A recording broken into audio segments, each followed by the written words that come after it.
Bonjour et bienvenue. Hello and welcome to our webinar, which is on migration to Life-Ready XP with Novad. We believe in delivering excellence. Our agenda for today's webinar is new features of Life-Ready XP, why upgrade to Life-Ready XP, challenges while upgrading to latest Life-Ready XP, and the phases of upgradation, that is pre-upgradation, upgradation, and post-upgradation. We're also going to talk about a little bit of summary, and at the end of the session, we're going to have a short question and answer session to answer all your queries.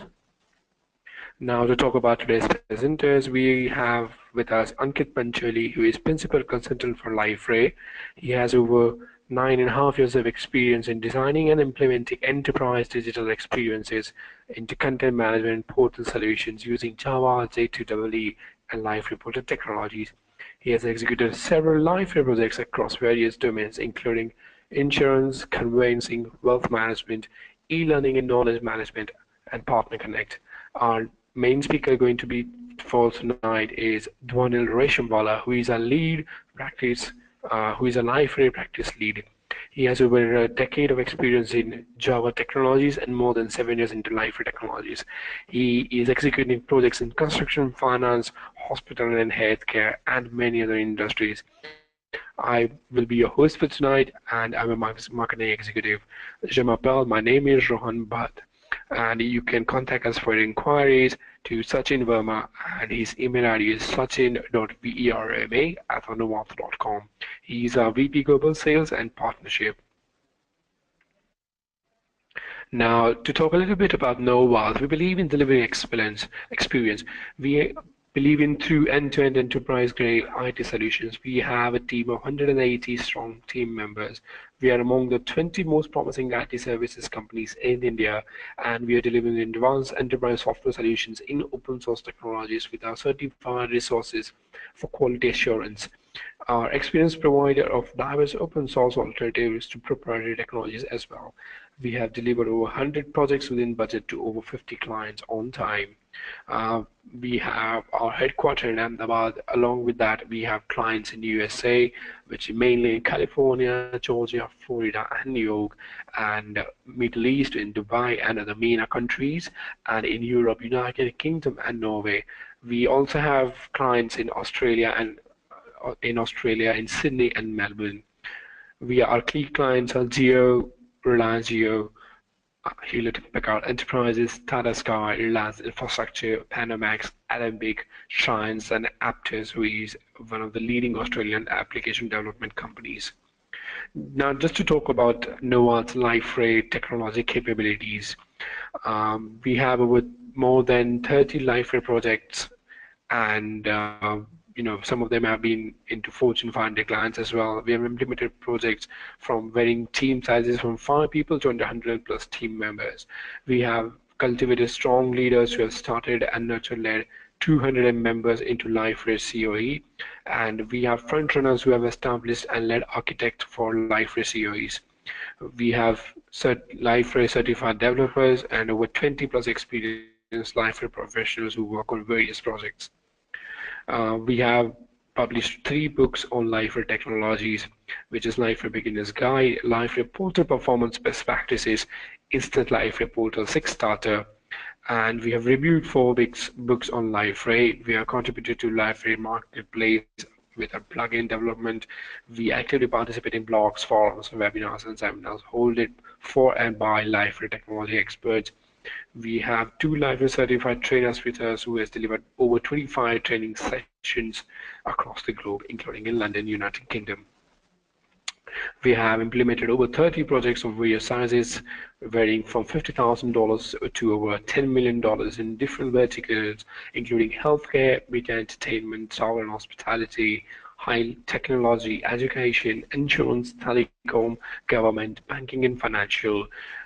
We provide solutions providing using LifeRay technologies, intranet, extranet portals, product development, CMS, and social collaboration portals.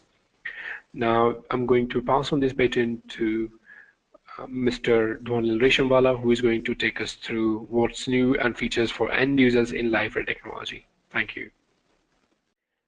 The next one is the improved content authoring. So For a content author, it's very necessary that you have a good tool that helps you in creating interactive contents with your customer. And Liferay DXP has addressed that issue into this version. They have created a very rich content editors where the content authors can create rich content to for targeting their audiences. And just not that, it's just not the content editor, but there are some more features that have got added, like you can have your contents been categorized into different folders. You can do different version comparisons of the content that you create, and as well you can have the structure and the templates that you create for your contents to be useful for multiple other sites. It's just not for that same site, you can reuse them for all other sites as well. Geolocate your content. So this is a new feature that has got added to your content management in DXP. You can add the locations for your content, and that will help you in locating for a specific area what type of content are you targeting for. So users can locate their content on the basis of the location and view the contents that are respective or that are required for them in their proximity. The next one is the Slick Media Selector. So this one is one of the new features that have got added. The media selector was already there as part of the older versions, but what they have added to this is a preview of the images. So before you add an image to your content, you can go ahead and preview that particular piece of image. So it basically helps you while creating content, and you are able to put in the right images into your content. It also has the different facilities available, like you can browse images, you can search for images, and you can even provide the image sources. The external image sources can be provided for loading your images into the content. The next one is the improved staging. So we all know that publishing was bit painful in the older versions, and DXP addresses that problem. So what they have done is they have provided a very simple single click staging to live publishing feature, and that basically eases out the complexity that were there in the older version. It's just a simple single click publishing. To add more to that, what they have given is they provide us a facility where we can go ahead and save over settings for this publishing. So in case you want to reuse them for your next publishing activities, you can directly reuse them because they are the one that are tested out. So you don't have any issues configuring the publishing activities again. One more thing what they have actually added to this is it's basically a very simple publish to live feature, and that helps the content editors to easily move their contents to the production websites.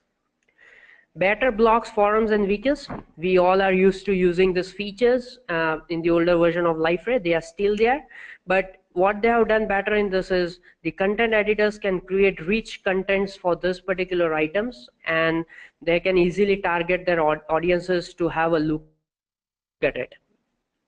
Stunning UI and navigation. As we all know, the entire look and feel for the Liferay has been changed into this DXP. Major changes the SPA, the single page application. In addition to that, Liferay DXP uses some of the latest front-end technologies. We will have a look at it in the coming slide. And as I said, the content just get changed when you navigate through the website, because there is no loading or loading icons available in your browser at the top. So it's a seamless navigation for the user to browse your portals. And the last one is the audience targeting. This particular feature was also available as part of the older version, but what DXP has added to it is some of the new categories that you can use out of the box of DXP to target the appropriate contents to your audiences. So there are multiple new categories available, using which you can deliver the right content for your audiences. So these are some of the features that we see from the end user perspective, but what is also we will just go through is, for the technical guys out here, what are the new things that has came up into DXP? So first and the foremost, it's based on Java 8. So if you are planning to move to DXP, this is a requirement that you will have to have Java 8. The next one is the modularity OSGI thing. So OSGI modularity, basically we all know the benefits of modularity, right? So as once you implement this particular thing, you get into an agile framework where it's easy for you to develop, test, and deploy your releases much quicker than you used to do in the non-modularity format. Bootstrap 3.0. So this is the latest version of Bootstrap that has been released, and it's been used in development of DXP. Lexicon, Liferay terms is as an user experience language. It's a custom made by Liferay team to have the rich UI components available for the users, and they have packaged this as a library. So using this, this lexicon components, you can reuse it into your custom development, and it has a lot many components that we keep on usually using, like tabs, buttons, alerts, different types of sliders. It has all these components built, and you can just reuse them into your application. We speak about SPA, right? Liferay DXP is a single page application, and that's been implemented using Senna.js. So that's the technology that helps us implement SPA into DXP. Alloy editor. So we know that the Alloy editor is available for the content editors to create rich interactive contents. So this particular content Alloy editor is an intelligent smart editor. Why I call it as an intelligent smart editor is, it is, say for example, you have a piece of content written into your editor, and if you, on the basis of the selected content, it shows you a toolbar. So say for example, you are selecting a text, then it shows you, say if you want to change the font, you want to change the font size, you want to align it, all those options comes up in the toolbar of the selected text. But say for example, in case you select a table, then it shows you whether you want to add a new row, a new column, you want to align your tables. So this all facilities comes inbuilt of the editor. The next one is the Elasticsearch, which is obviously a biggie. Liferay has moved ahead from Lucene, which was the default search engine till now. They have integrated Elasticsearch, which is based upon, again, on Lucene, but it has a lot more features and improved performance. So the search functionalities in your portal will have a very good performance as DX will be using up Elasticsearch. The next one is the ECMAScript 2015. It is basically an advanced version of JavaScript, and this is available for you in DXP for all your custom developments to be taken up. Theme generators and tools. So till now, what we all were used to do is we used to have a plugins SDK where we used to create our theme and get it deployed. But there's nothing like plugins SDK starting DXP.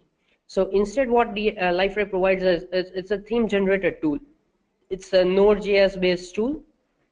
So you install your npm packages through installing Node.js, and this tool will generate the theme for you, and you just have to write the required CSS files into that particular generated theme.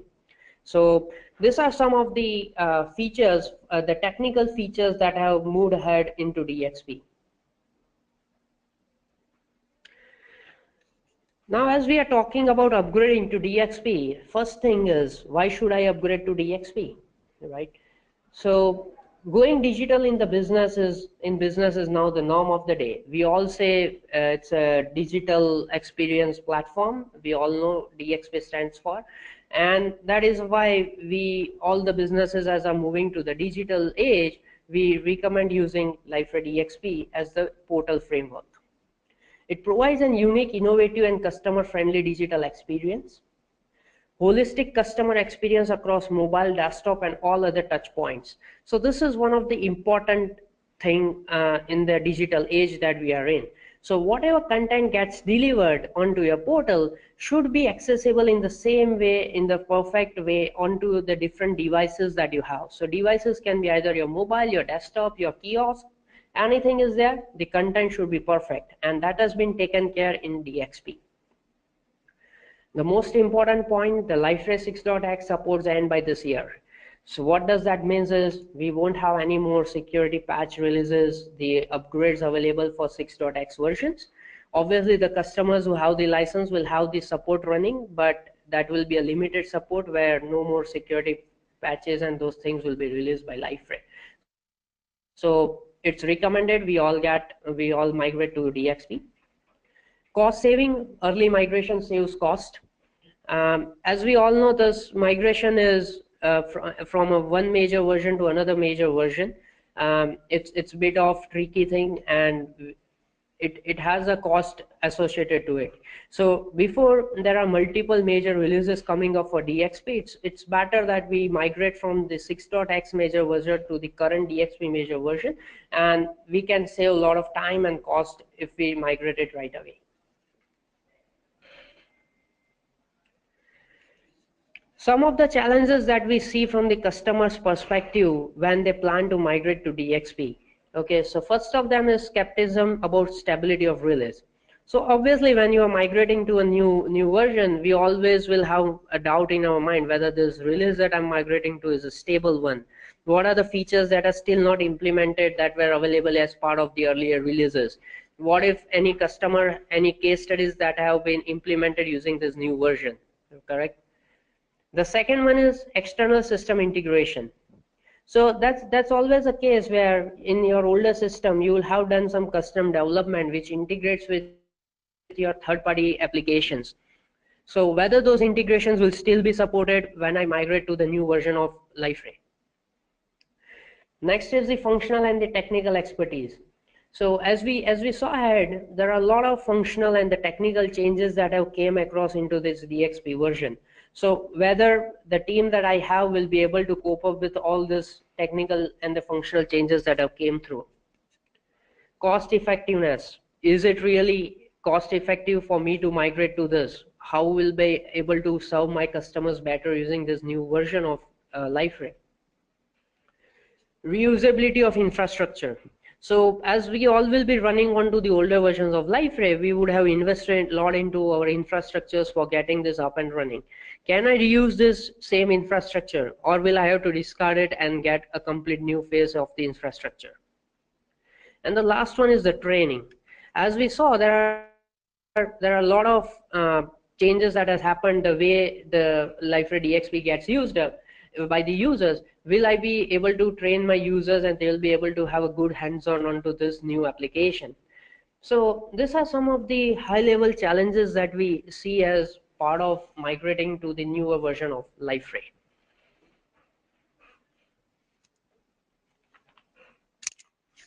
Hi, thank you for being with us. Now I'm going to pass this baton to Ankit, who is our lead Liferay architect, and he's going to explain us in detail about upgradation features of migration to Liferay DXP. Over to you, Ankit. Thanks, Ron. Thanks, Donald. Hello, guys. So I will be taking. Okay. Yes. So as you see, this is a process that we follow at Novath while we are executing our upgrade project. So on the screen, you are seeing like the 6 phases of the software development cycle, like planning, requirement analysis, design, upgradation, testing, and moving to production.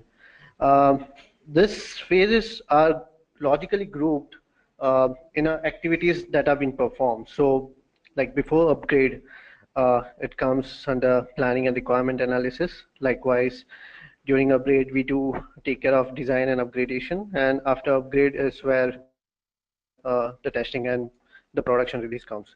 So I will be taking all these phases, walking through in detail.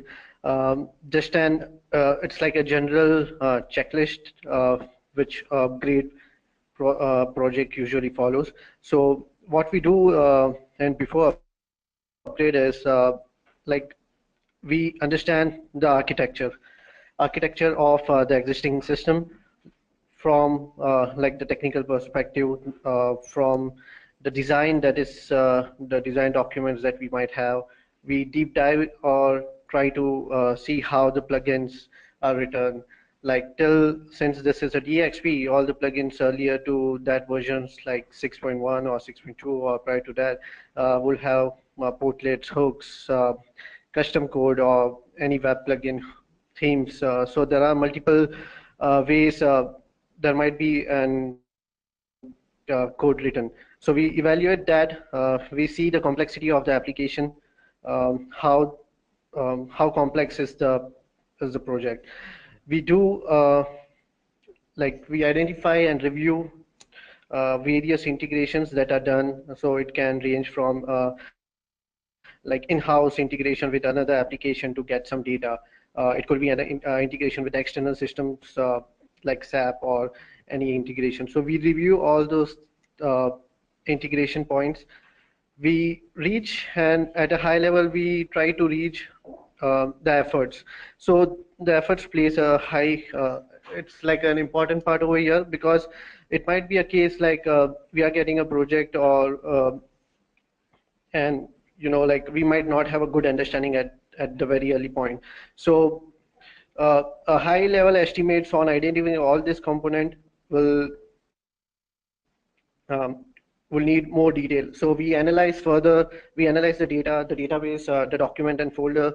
So like all this thing is needed. Like when we have a lot of user base, we need to make sure that we are considering all the factors in mind. The number of database going like is it in millions, or the document size are in TBs, and so all these things needs to be considered and planned accordingly for the future, or how we are going to upgrade it. Also, we identify the infrastructure. Since we might be on a platform that is using 6.1 and 6.2, the infrastructure might not suffice for DXP as well. Like taking an example, like in DXP, like Elasticsearch is been introduced as a default search engine. Like prior to that versions, it was using Lucene. Now it is using a dedicated Elasticsearch that is recommended for a production. So we might need a separate server. So that all factor needs to be considering in this phase. Also, while doing all the above steps and deep dive, we will be able to see like what will be the what effort it will take to migrate or upgrade to a DXP portal. So we drive an estimates in detail. Like we have a steps of check that we follow for if it's a database, how we are going to follow the steps on upgradation, considering the data, as well as what steps we are going to follow for the source code migration. So all that things are being considered and analyzed at the start. Then we will once we have enough knowledge about the system, we will also be ready with defining the test cases. This helps identifying from a functional perspective what is the project, or like what functional and business things are involved. Also, we analyze like what is the performance that a customer is looking at. Might be a case that like since it's we are moving to a digital platform, customer needs a page responding much faster. So we consider all that factors in the plan. Also, we prepare a fallback plan, uh, like to be on a safe side, how we are going to uh, you know, uh, be ready if in case any failures occur at the very end moment. So it's better to analyze and forecast about it and be prepared about it. Next comes phase where we are doing an actual upgradation. So what all activities are involved in the upgradation? This is where we do an actual plugin migration. Uh, Plugin migration, as I earlier mentioned, like various plugins like. Okay, so it's like a portlet, hooks, web, etc., or a custom code that's been written in the project. So we also do feasibility of converting, like as we are aware, like till 6.1 and 6.2, we had an EXT.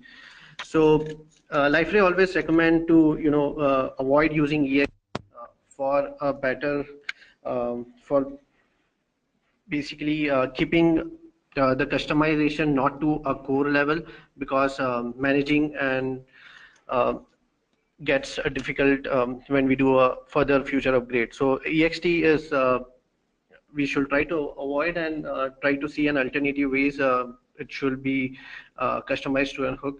So that is what we do in here. Um, then we do a feasibility check of the existing hooks, portlet, search builder, and the module project. How, since in 6.2 and 6.1, it was not following an OSGI. So we need to consider a factor like, is the path easy, or they are going to be upgraded as it is in DXP, which obviously is no, since the DXP is a complete architecture built on OSGI. So we need to consider all those factors in here, and the theme migration. So we need to evaluate here, like whether if the existing themes has been written in a best practice manner, like the CSS or the templates or the customizations are done considering the upgrading path or following a best practices, then it's good option migrating. But it might be a case like we are on a 6.1 theme, and we have, like at that point, Liferay was not too much the responsive came into 6.2, where the Bootstrap 2 was introduced, but prior to that it was not using Bootstrap. So it might make sense rewriting the thing. So we do all those feasibility, and we design how we are going to do the migration of the theme. Then we consider in factor like the data migration. So data, like the database migration, like so Liferay provides a way or a process that is the good part is like in DXP the migrations are much more streamlined. Like it's not a single process where all the upgrade happens. There are steps broken down, and the tasks are divided in much more area-centric manner. Like we can separately do a database upgrade first, then we do the indexes, then we do a module migration. So in the migration front, there are a lot of improvement in DXP over here. So that has been considered in during the upgrade phase.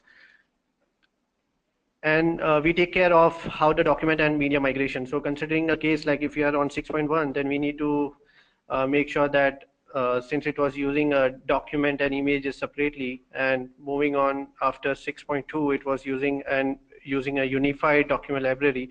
So appropriate legacy property needs to be considered and factored in for the migration.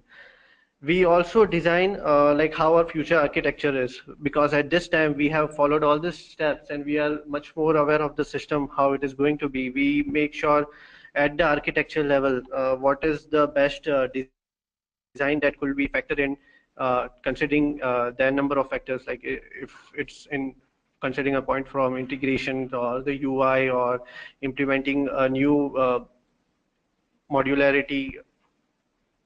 So all that factors will be considered in target architecture. Moving like there will be an upgrade.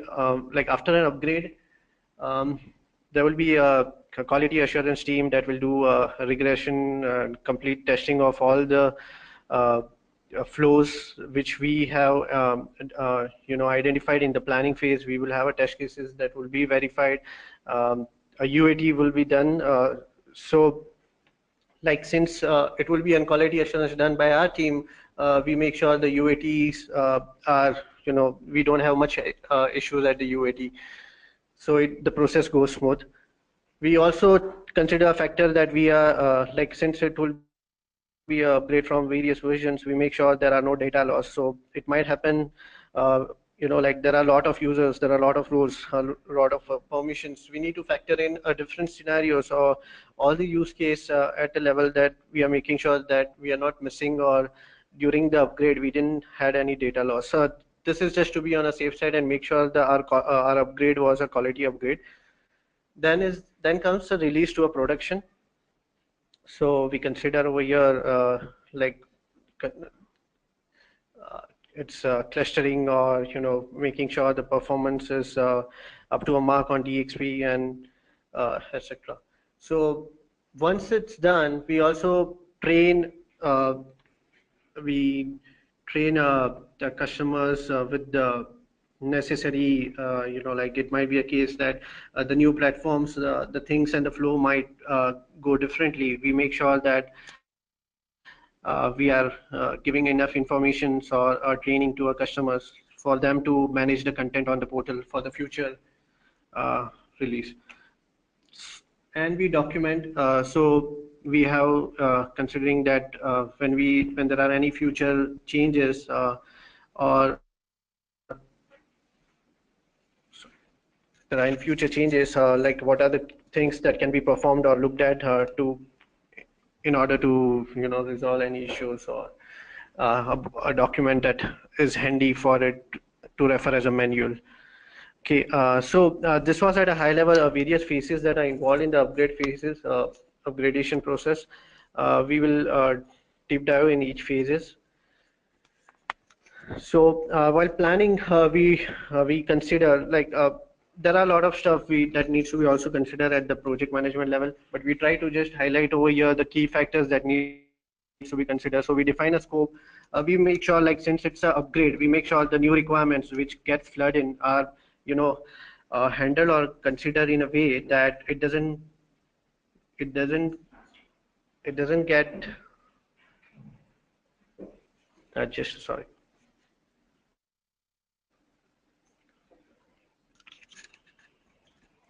Okay, yeah, sorry for the pause. So we consider the new requirements carefully and see whether that can be considered as a part of upgrade, because it might happen that during an upgrade we have done a changes which already has a changes, and the new requirements are revolving around it. So it's better we take it into a separate phase, make sure the upgradation goes smooth, and then we try to incorporate it. So we just make sure our phase is like basically a scope is considered in what is the existing system. Enough study is done, and we make sure that uh, the things that can be done are involved in this.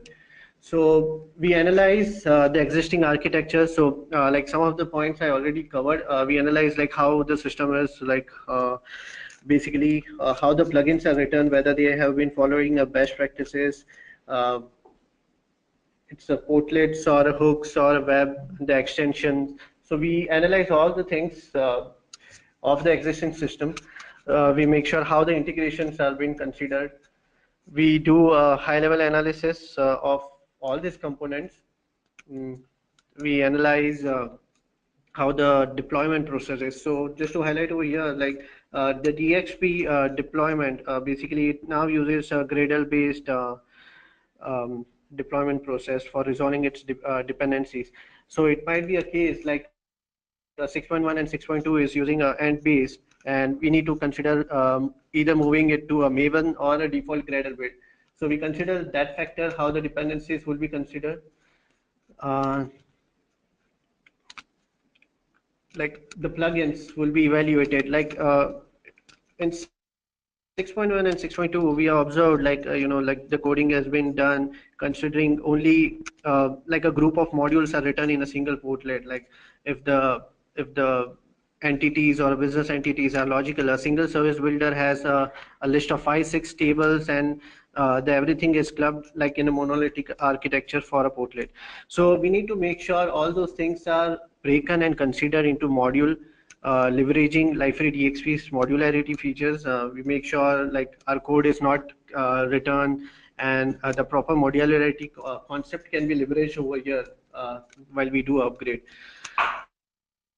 All this study will lead us to better understand like how much effort it will take for this project, or basically a scope to upgrade. So all the things are detailed out. A detailed plan is actually, or the understanding is shared to a customer. Gap analysis is done. So we are making sure the things are being considered and it's not missed out, because it might be a case we might have a limited understanding at the start. So we make sure our understanding is properly shared with the customer and it's been agreed upon. So we consider any gaps in here.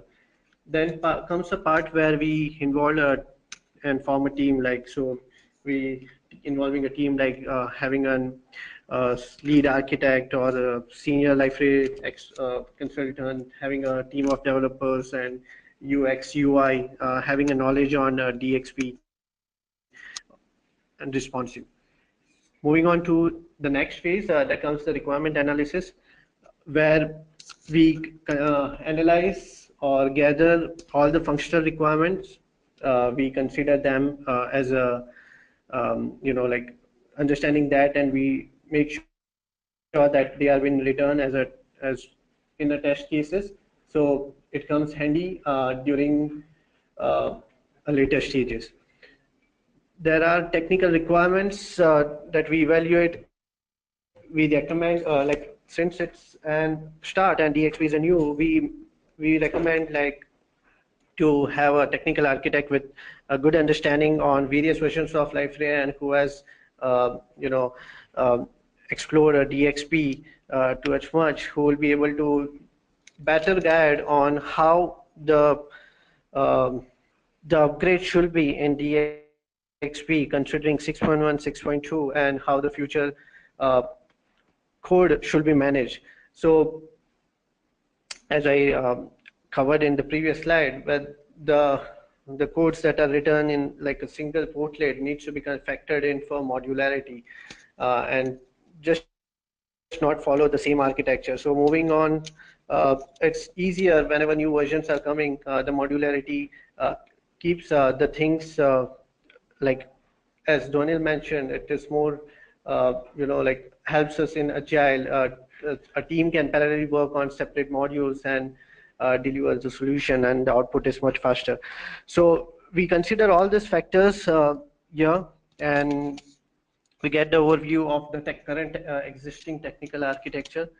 We gather the requirement around the performance of the existing system. So it might be a case like the current system in 6.1 and 6.2 is having a page response time of 6 minutes, 6 seconds. We might or the customer might want it to have it in 3 seconds. So we try to consider all those factors. We gather the NFR requirements, the browser requirements, like all the browsers which will be supported, the different resolution in mobile or the tablet that needs to be considered, keeping in mind the sites is being responsive. So we gather those information considering the NFR, like also the accessibility standard that needs to be considered. So all those are factored in this phase here. We gather the enough information of the current architecture or the infrastructure, how the setup is, whether they have a, the existing system is having a UAT environment, a Q environment, the prod environment, cluster, or the production. So we analyze how the architecture is currently done to factor in for the future architecture. Moving on to the next phase is the design.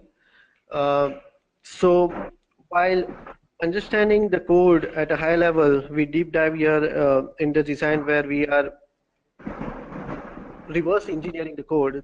The reason is we have the things developed. We need to make sure how the things have been developed in 6.1 and 6.2, and we understand those areas. We understand how the dependencies flows in various plugins and how we are going to factor it considering in the module framework. So we analyze, we design how the solution will be in DXP considering modularity or all the plugins. Just to highlight here, like not all the plugins can be needs to be on a module. Like, to give a classic example, the Spring does not support the OSGI, so the Spring portlet will still be on the WAR, and Liferay platform supports the WAR plugin as well. So it is called as a web application bundle. It goes into it resides in a separate folder, but it while it's at a runtime, it still resolves its dependency and makes sure the OSGI is able to give the dependency it is expecting. So there might be a case where we still stick to a wall-based structure and not necessary to consider it at modularity. But since LifeRay platform being an OSGI and modularity is much more easier, I mean, it's a microservice architecture. So we recommend making sure that we are able to achieve that modularity in DXP. So we do understand what are the integration points. So we factor in whether the SSO or the LDAP integrations are there. We see how the basically the data flow is. If there are any other systems involved, like SAP or integration with other systems for document. So we consider all these factors and we make sure LifeRay DXP is able to suffice all those future needs. We recommend, we analyze in the earlier phase how the architecture is, and we recommend what all changes are needed, like the example which I mentioned earlier of Elasticsearch needing a separate server, we consider that. There are things that also needs to be considered, like it might be a case your system or the future process is needed in or basically your web server is on it's on IBM. It might be a case that Elasticsearch might not be able to suffice at that time because it has IBM server runs on its own, and Elasticsearch at this point will not be able to support. So we need to consider those infrastructure changes or basically factors that will drive in. We also prepare a design document of our understanding and how the future architecture will be. We analyze and list down how the walls, basically portlets will be converted to module, how the hooks will be converted. So all those design considerations are done and documented. We also see how the deployment build strategy will be. So since, as I highlighted, it's now DXP is now a Gradle based plugin. So we factor those things. We also have at NOVA follow a process where we do we use a Jenkins for continuous integrations. So we already have successfully integrated, which is on a Gradle, and it's configured with Jenkins, and it follows the continuous build and deployment process. Here comes the upgradation, where the actual upgradations of the plugin happens. So as you see here, it lists all the various plugins that were prior to DXP, that is portlets, themes, layouts, ext, hook. Now, considering all these plugins, like LifeRay has an easy upgrade path if the customization or the things that were developed on prior release were following a best practices. LifeRay DXP gives an easy path for upgrade. So what it gives is it gives us the code migration tool, which helps us highlight and basically suggest what all are the changes that will break on the DXP. So it will help us guide and solve the errors at the Java level or the JSPs or the TLD. So it will list out all the things that it needs for the existing or the earlier code for it to work on DXP. So it will help us in migration. Then we factor in how the dependencies will be resolved. So considering OSGI and DXP, it's not as simple like Maven. The OSGI dependency needs to be handled in a way where like there is a bind file where we involve and say what all needs to be imported, what all packages needs to be exported by other modules. So all those factors come in this where it says resolve module dependencies. Then is the theme. So the theme, is now using a theme generator, which is based on a Node.js and having a gulp task, which makes it easier for the upgrade. So it has like if the themes were written in as per the best practices, or like not a messy code, then um, the gulp task of gulp, there's a gulp upgrade task which helps us to migrate from 6.2 to DXP. So it will list down all the variables, all the classes that has been changed, and we make sure we are incorporating all those changes for it to work in the DXP. So here, it will be, which I mentioned in the earlier slide, you're evaluating the factor considering whether a much of code rewrite is needed, then we make sure that we write the theme from a scratch. So all the factor needs to be considered in here, considering how the existing theme is written. So there are ways, or like since we are aware, like resource importer is when we deploy a theme, it will automatically set us a page and with the content or a portlet with appropriate setting on a page. So we just make sure that appropriate changes per DXE is done, because we don't need to give some properties. We need to update. We need to use an updated class. So we just factor in those inputs here. Then is come then is the layout templates. We layout is a simple template where it's just a single file where how the page structure or the page design will be. So not much of a change. We just consider what are the CSS changes needed, and we just factor in here. Hooks and ext. So as I earlier mentioned, Liferay recommends to not try to avoid using ext, because it's like we override a core Liferay file. It's basically an implementation. So there are ways where we can override the actions, or at the service level. We just make sure we try an alternate way, and we just make sure that we are able to achieve those via an alternate way or a hook. So we just consider that in here. Earlier, now, since in DXP it's using modularity, at the hook level also there are changes, like the JSPs now needs to be implemented as a fragment module. So there's a class which implements or uses a custom JSP bag, and um, there's a class return for it, and it just scans for a directory and picks the JSP. So like Liferay hook.xml is no more.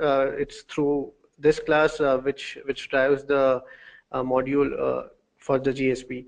We consider converting the strut sections, which is now changed to strut section wrapper, and the actions, like the actions are now, earlier we used to have an actions in the single class, that is like actions render or the serve resource. Now in DXP there are separate class which we can extend for appropriate actions, like for process action we use MVC action command, or for render we use MVC render and MVC resource command accordingly.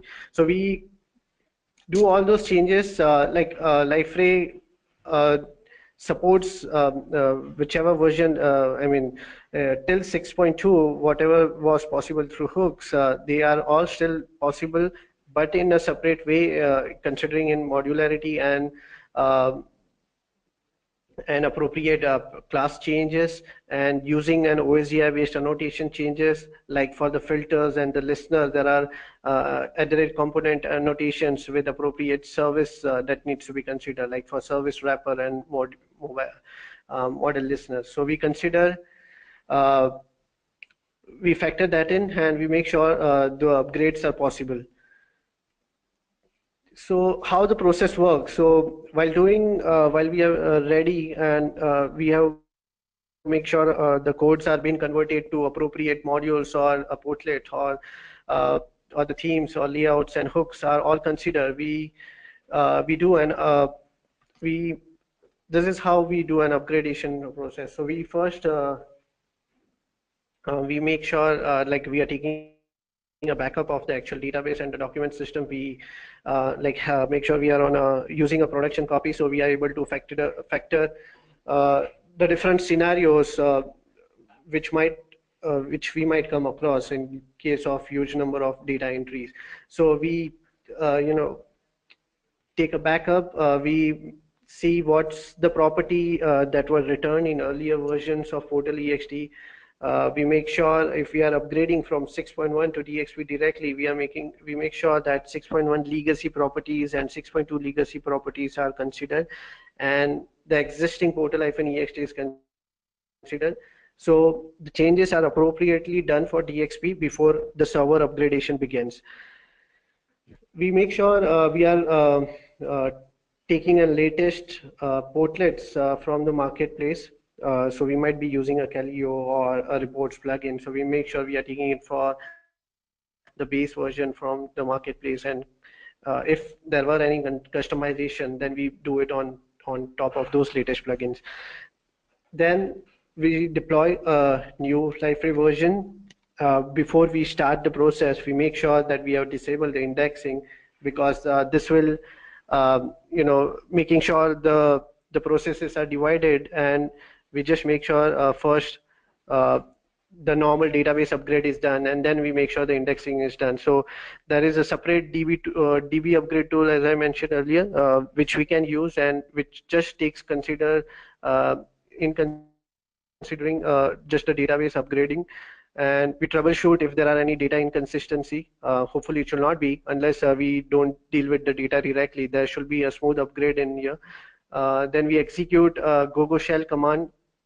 Gogo Shell command is like on Apache Felix, where we actually, where we can actually control the modules. Whether we really need the module, we can stop it. We can diagnose the modules if there are any issues, and so on. So we execute. There is a way where we can execute a module-wise upgrade as well. So we follow that steps. Then is the cluster. So here, like it might be a case like earlier version might not be using a cluster, so we recommend using a cluster setup for an high availability of the server. So we analyze how the setup is for existing, and we make the appropriate changes for the DXP. So then we start the server, and we make sure like we are observing the logs and the upgrade process is running smoothly. Once the server is started, we enable the indexing property, and then we start the server again. So it makes sure all the indexes are created for the complete database. And since the clusters are, the server might be on a cluster, we also recommend doing it from a control panel once the server is started smoothly, to make sure both the clusters are able to have the data indexed correctly. So in the testing, I think I mostly covered it. So we just follow all the test cases. We make sure the functional use cases are being considered and being tested. We make sure there are no issues, and the teams, if there are any, it's been reported, and they are considered in for the fixes. We see how is the UI deviation from the prior version of 6.1 and 6 on DXP, making sure there might be a case where customer is expecting the same kind of UI, so we make sure the things are considered in. Then comes the load testing. We make sure the NFR requirements that we captured on the planning phase of having our page response time in 3 seconds. All the things have been considered over here.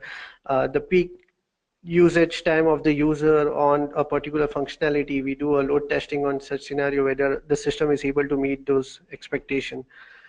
We monitor the logs and make sure we are not having we see that there is no data loss and the data has been verified once the upgrade is done. We make sure the things have been fixed, and the UAT, then we release it for the UAT to the customer for the feedback. Moving to a production, there are like two strategies how it can be considered, whether it's like a parallel production or it's a direct cutover. So in parallel production, it is like the production database, the production server will still be running, but until our UAT has been finalized, we just do the pointing of the domain and make sure the the it is pointing to a new site, and then we can bring down the old database, sorry, the old server. So we keep that as a backup. So in case to be ready on a failover part, we just have the server ready. And once we make sure the things are being running properly on production, we are fine and good to go. The direct cutover is we actually do a planned downtime and we bring down the server and we follow the steps that were carried out in the UAT and all the development, and then we execute in case needed for the rollback. So both the approaches, we just make sure we have the production, the old copy handy to be ready for the rollback plan to avoid a last case blunder. So this is how we do a live to the production. So this is like the upgrade process that we follow here at the NOVAT, where we successfully completed a couple of initiatives which helped us listing down at a high level this at like a general checklist of how the steps or the process should be while considering the upgrade to DXP. I hand over to Rohan. Thank you very much for listening to our webinar very patiently. There were a few technical glitches. We apologize for that, but we will send you a complete link on YouTube, which we're going to upload a video of this webinar. Just in case if you have any questions, please either you can log on to our website and fill up a form, or just send an email to marketing@novath.com and we will answer all your questions. Thank you very much. Goodbye.